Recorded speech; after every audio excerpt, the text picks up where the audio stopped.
It was a quiet Tuesday morning when Vanessa Carter pulled into the dusty back lot of Pinewood Nursing and Rehab, a long, tired facility that had seen better decades. She'd been a caregiver there for 11 years, not a nurse, not a doctor, just the one who stayed late when family didn't show, the one who knew the veterans by name, the one who brought extra socks for the man in room 4 who always said his toes were cold. She didn't do the job for praise. She did it because someone had to. That morning, she was 3 hours into her shift when it happened. A strange rumble outside. Not thunder. A crash. Sharp, metallic, bone-rattling. The power flickered. She ran to the window and saw it. A mangled black SUV, upside down near the tree line behind the staff parking lot. No one moved inside it. No one got out. Vanessa didn't think. She ran. Out the back door, across the gravel, heart pounding. No ambulance yet, no sirens, just her. She reached the wreck and saw a man slumped sideways, blood on his forehead, crushed metal all around. She didn't recognize him, not then. All she knew was he was alive and he was trapped. She smashed the window with a rock, unbuckled the seatbelt, pulled him free as glass cut her hands. Just as she dragged him clear, smoke started rising. Within seconds, the vehicle caught fire. If she'd waited even 1 minute longer, he would have died. Paramedics arrived 5 minutes later. Firefighters. Police. She stood back, breathing heavy, blood dripping from her wrists, watching them take over. She didn't even get a thank you, just a short nod from a cop and a medic asking if she needed stitches. She shook her head. Just do what you need to for him. I'm all right. She walked back to her job like nothing had happened, but nothing would be the same. That afternoon, her manager called her in, said she'd abandoned her post, said there were protocols. Never mind that she saved a man's life. Never mind that no patients were left unattended. She was suspended. By Friday, she was fired. Vanessa didn't argue. She didn't plead.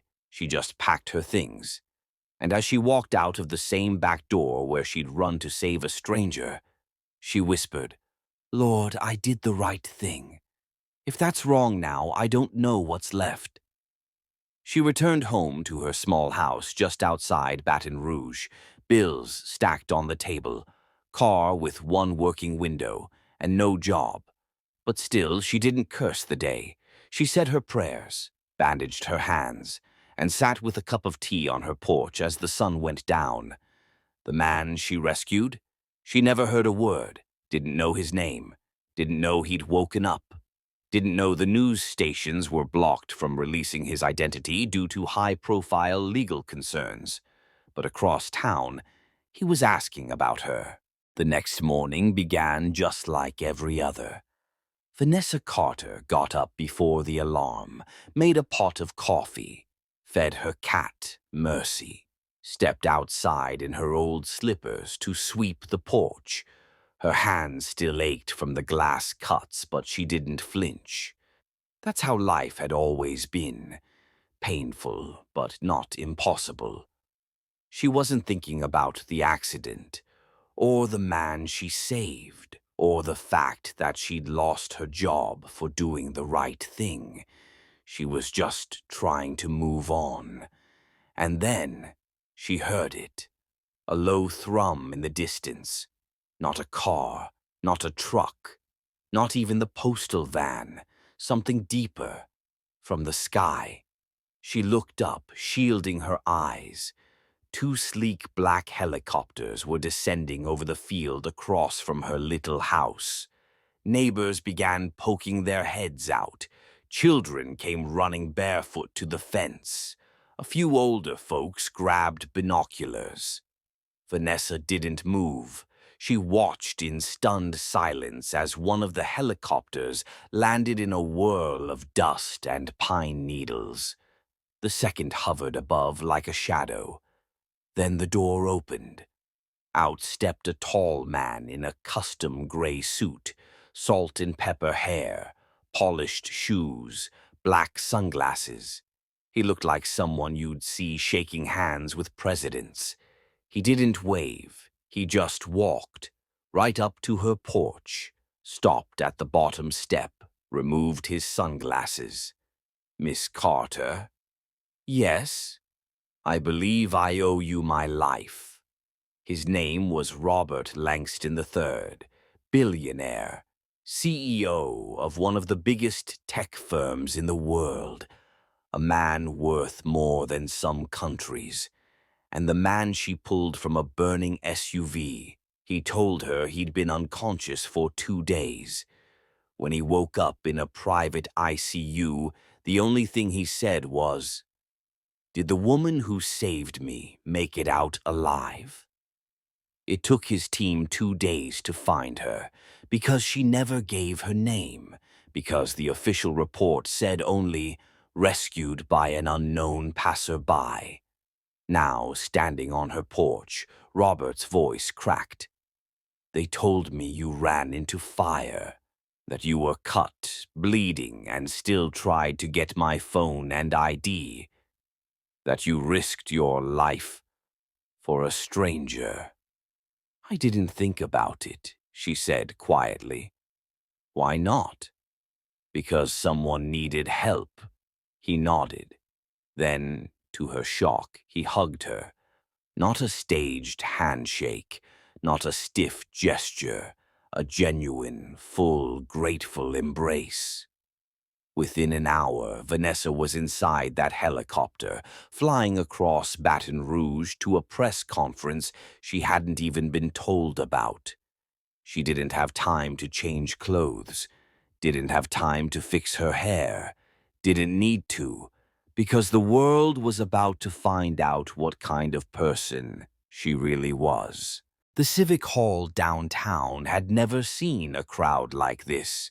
Reporters packed every square foot of marble, cameras flashing, wires snaking across the steps. Every local news crew was there, along with 3 national anchors. And in the center of it all sat Vanessa Carter, in the same modest clothes she'd worn that morning, hands still bandaged, nerves running like electricity under her skin. She had never been on a stage before, never spoken into a microphone, never been the story. But today the world had come to hear her name. Robert Langston stepped up to the podium first. No fanfare, no corporate jargon, no speechwriter lines. Just his voice, hoarse, sincere. "I should be dead. 2 days ago I was in a car accident that should have ended my life. No airbags, no witnesses, no time. But I'm standing here today because of one person." He turned toward Vanessa. "She didn't know who I was. She didn't ask for a title or money or praise. She saw smoke and she ran. In a world full of people walking past suffering, she sprinted toward it." The crowd was silent now. Even the cameras paused their clicking. Vanessa Carter didn't save a CEO. She didn't save a millionaire. She saved a human life. And for that, she was fired. Gasps, murmurs. Someone whispered, "She lost her job?" Langston nodded. "Yes, for stepping away from her duties at a struggling care facility to pull a dying man from a burning car. She was let go. And that, ladies and gentlemen, is what we need to talk about." He stepped back, gestured gently to Vanessa. She stood, nervously, slowly, her voice barely above a whisper. "I didn't save a rich man," she said, looking straight ahead. "I saved someone who needed saving. That's what we're supposed to do, isn't it?" Be there for each other. A pause. I didn't think it made me brave. I just thought it made me human. The room erupted into applause, and not polite applause, real, bone-deep applause. Journalists stood, doctors wiped their eyes. The story hit every major network by sundown. By midnight, her phone wouldn't stop ringing. Job offers, speaking invitations, TV appearances, scholarship funds in her name. But it wasn't about the attention, not for Vanessa. It was about dignity, about finally being seen, about proving that goodness didn't have to wear a title or carry a degree. 2 weeks later, Robert invited her to his estate. She stepped out of a car and saw something that nearly made her knees buckle. A team of architects, social workers, and attorneys standing under a banner that read, Langston Carter Foundation for the Unsung Heroes. He walked out to meet her, smiling. Vanessa, we're starting something today.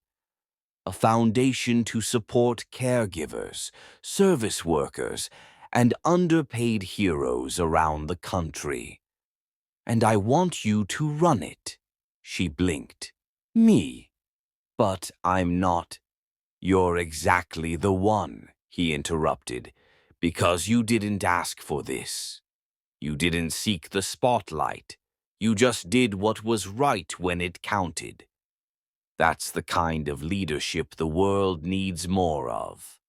And so began a new chapter. Vanessa Carter, once let go for caring too much, was now the national voice for every invisible worker who'd ever been overlooked. The very first check issued by the newly formed Langston Carter Foundation, it went to Pinewood Nursing and Rehab. Yes, the very place that had fired Vanessa Carter for leaving her post to save a man's life. And along with the six-figure donation was a hand-delivered letter that read, Let this gift remind you of the value of compassion and of those you dismissed too soon. The media got wind of it fast. News vans parked outside Pinewood. Reporters waited by the front door. When asked why Vanessa was fired, the director stammered something about procedural protocol. No one bought it. Within a week, he resigned. Within a month, the facility was under new leadership, one that promised dignity, fairness, and a commitment to recognizing real heroes. And Vanessa, she never gloated, never held a grudge. She just kept doing what she always did, helping. She showed up to town halls, spoke at caregiver conferences, sat quietly with exhausted nurses and single moms and underpaid staff, the people who were always overlooked. And every time she gave a speech, she ended with the same line. You don't need millions to matter. You just need heart. She didn't move to Beverly Hills. She stayed in her cozy home with peeling paint and flower pots on the porch. Still fed her cat, Mercy, every morning. Still swept the dust from the steps with the same old broom. But the world outside, that changed. Children wrote letters to her school district asking for more Miss Carters. People sent postcards, small checks, books of poetry. An artist from Philadelphia mailed her a painting. It showed her, arms burned, hands bleeding, pulling a man from fire. The title? Grace Under Fire. 1 year after the accident, the mayor invited her to City Hall. Thousands gathered. There were balloons, cameras, choirs, speeches. The mayor handed her the key to the city, and the governor declared, April 3rd is now officially Vanessa Carter Day. Robert Langston stood beside her, no longer a stranger, now a brother in spirit. He didn't speak. He didn't need to. Everyone knew what she had done for him, what she had done for all of them. Vanessa stepped up to the microphone. The sun hit her face as she looked over a crowd of more than 10 men. I lost a job that day, she said softly, but I found a purpose. When life gives you the choice, comfort or courage, choose courage. When no one is watching, act anyway. And when the world tells you you're too small to matter, she smiled, remind them, one person can change everything. Vanessa Carter didn't wear a cape. She didn't ask for fame.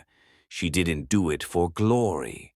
She saw a human being in trouble, and she did what was right. Now the world knows her name. Thank you for watching. If you want to get more that kind of stories, press like and check out our channel.